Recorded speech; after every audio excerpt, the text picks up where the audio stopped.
रूस यूक्रेन युद्ध अब उस मोड़ पर खड़ा दिखाई दे रहा है जहां से पीछे लौटना बेहद मुश्किल है। जंग को 4 साल होने को हैं। अब युद्ध सिर्फ 2 देशों की जंग नहीं, बल्कि ये नाटो बनाम रूस की एक खुली रणनीतिक भिड़ंत का रूप लेता जा रहा है। एक तरफ यूक्रेन रूस के भीतर और कब्जे वाले इलाकों में लंबी दूरी के ड्रोन हमलों से लगातार दबाव बढ़ा रहा है, तो दूसरी तरफ रूस की सीमा से सटे नाटो देश फिनलैंड ने ऐसा कदम उठाया है जिसे मॉस्को सीधे सीधे अपने अस्तित्व के लिए खतरे के तौर पर देख रहा है। दरअसल फिनलैंड रूस की सीमा के बेहद करीब अमेरिका के सबसे आधुनिक और खतरनाक F-35 स्टील्थ फाइटर जेट तैनात करने की तैयारी में है। ये वही फाइटर जेट है जिन्हें अमेरिका अपनी एयर पावर की रीढ़ मानता है और रूस के खिलाफ एक नहीं बल्कि 64 F-35 विमान खड़े हो सकते हैं। इन विमानों की तैनाती ऐसे वक्त में हो रही है जब यूक्रेन के ड्रोन हमले रूस की सैन्य प्रतिष्ठानों, एयरबेस, तेल रिग और सप्लाई लाइनों तक पहुंच चुके हैं। इन दोनों घटनाओं ने मिलाकर क्रेमलिन की टेंशन को हाई कर दिया है। सवाल यह है कि क्या रूस अब दो तरफा दबाव में आ रहा है? क्या नाटो जानबूझकर युद्ध को अब नए और खतरनाक फेज में धकेल रहा है? और क्या यूक्रेन की बढ़ती हमलावर क्षमता युद्ध के संतुलन को बदल सकती है? याद करिए, 2022 में यूक्रेन पर रूस के हमले के बाद फिनलैंड ने दशकों पुरानी न्यूट्रल नीति को छोड़कर नाटो की सदस्यता ली थी। उस फैसले के साथ ही फिनलैंड और रूस के रिश्तों में ऐतिहासिक तनाव आया। अब F-35 की तैनाती उस तनाव को सैन्य स्तर पर एक नई ऊंचाई पर ले जा रही है। 16 दिसंबर को फिनलैंड ने अमेरिका के टेक्सास स्थित फोर्ट वर्थ में अपना पहला F-35A लड़ाकू विमान रोल आउट किया।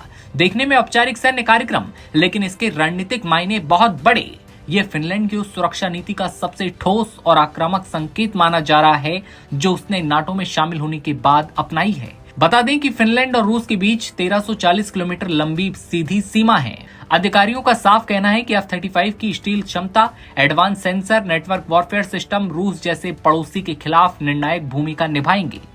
इसी बीच यूक्रेन ने रूस के खिलाफ हमलों की रफ्तार और दायरा दोनों बढ़ा दिए हैं। यूक्रेनी सेना ने दावा किया है कि उसके ड्रोन ने कैस्पियन सागर में रूस के फिलानोवस्की तेल क्षेत्र में स्थित एक ऑयल रिग को निशाना बनाया। ये हमला यूक्रेन की सीमा से 700 किलोमीटर से ज्यादा दूर किया गया। इसी हमले में रूसी गश्ती जहाज ओखोतनिक को निशाना बनाया गया। क्रीमिया में भी यूक्रेन ने बड़ा झटका देने का दावा किया है। यूक्रेन की सुरक्षा एजेंसी SBU की माने तो बेलबेक एयरफील्ड पर ड्रोन हमले में 2 रूसी Su-27 फाइटर जेट का काम तमाम कर दिया गया। इनमें से एक विमान पूरी तरह हथियारों से लैस था, उड़ान के लिए तैयार था। इसके साथ ही एयरफील्ड का कंट्रोल टावर भी क्षतिग्रस्त हुआ। 2 दिन पहले इसी एयरबेस पर MiG-31 और S-400 एयर डिफेंस सिस्टम और रडार को भी निशाना बनाया जा चुका है।